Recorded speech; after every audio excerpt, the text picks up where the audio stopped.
Assalamualaikum warahmatullahi wabarakatuh. Perkenalkan, nama saya Ahmad Siddiq Nurfazal dengan NIM D10412113031. Pada video kali ini saya akan menjelaskan mengenai UAS saya terkait analisis sentimen tweet dengan topik PPKM. Yang pertama, kita melakukan baca pad pada Kaggle untuk data trend dan data testnya. Selanjutnya, ini adalah hasil pembacaan dari data trendnya. Terdapat kolom date, user, tweet, dan sentimen.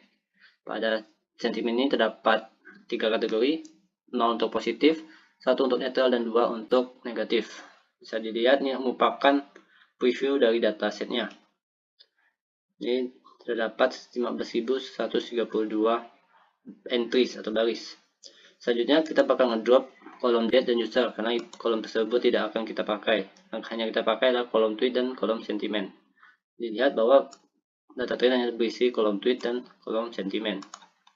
Selanjutnya kita cek ada berapa label unique, itu terdapat 3, yaitu label 0, label 1, dan label 2. Selanjutnya kita cek label distribusinya.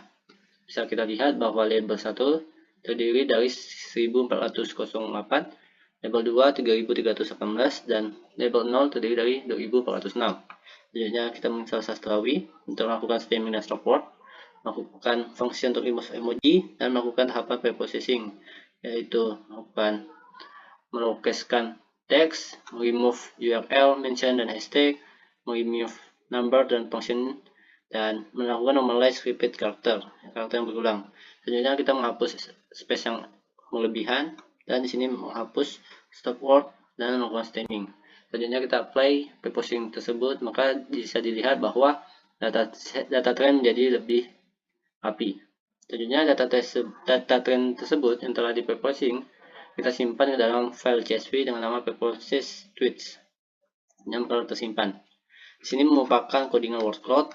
Bisa dilihat bahwa untuk hijau adalah positive tweets, untuk biru adalah neutral tweets, dan untuk yang merah adalah negative tweets. Ini merupakan awan kata yang sering muncul pada data trend kita. Selanjutnya kita bagi data trend dan data test dengan 80% data trend dan 20% data test. Di sini kita melakukan fitur interaksi menggunakan TF-IDF. Ini merupakan fungsinya. Kita lakukan fitur attraction ke ngam 2.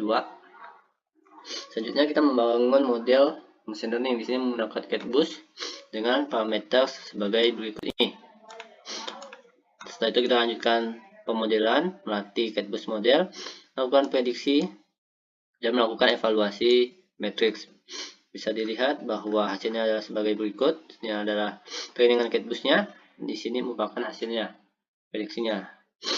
Bisa dibilang ini cukup rendah karena tahapan preprocessing itu tidak benar-benar secara full atau secara keseluruhan melakukan tahapan preprocessing karena kekurangan atau keterbatasan waktu.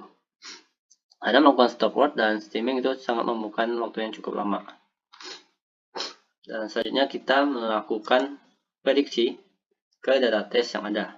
Bisa dilihat yang ngeload model yang ada, catboost tadi sebelumnya. Selanjutnya kita ngeload data test yang bakal kita prediksikan. Selanjutnya kita lakukan tahapan preprocessing yang sama dengan data trend. Selanjutnya kita lakukan yang sama juga untuk fitur ekstraksinya menggunakan TF-IDF. Selanjutnya kita lakukan prediksi menggunakan catboost model. Selanjutnya ini adalah file untuk menyimpan hasil prediksi tersebut, kode untuk menyimpan hasil prediksi tersebut. Bisa dilihat ini adalah hasilnya. Ini adalah prediksi distribusinya, ini previewnya, submission previewnya, dan ini adalah sampel prediksinya. Contohnya misalnya ID 1 ini hasilnya adalah prediksinya 1 atau netral, dan setelah itu model prediksi disimpan dan file CSV-nya juga disimpan dengan nama sebagai berikut. Selanjutnya tinggal di submit. Sekian dari saya, terima kasih.